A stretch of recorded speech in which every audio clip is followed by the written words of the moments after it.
Ẹ káàárọ̀, ẹ káàsán, ẹ kúrọ̀lẹ́, ẹ káalẹ́ ní gbogbo ibi tẹ́ ti ń gbọ́ mi.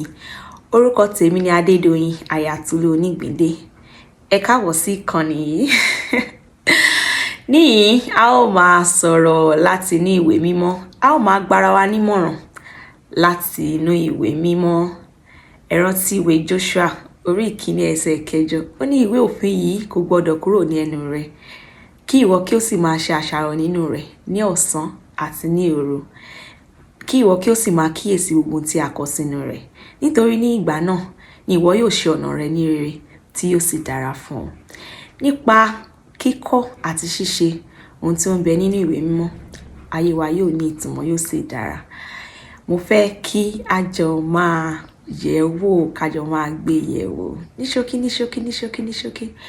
Lẹ́kọ̀ọ̀kan a ó tún máa sọ àwọn ìtàn Bíbélì láti fi mú ìgbàgbọ́ wa lé. Mo gbàdúrà ilé ológo tí gbogbo wa ń lépa, Olúwa mú wa débẹ̀ o. This is more like my introduction video, and I just want you to encourage me by liking, by sharing and subscribing to this YouTube channel. Also engage me in the comment section. Let's learn together. I love you. Thank you.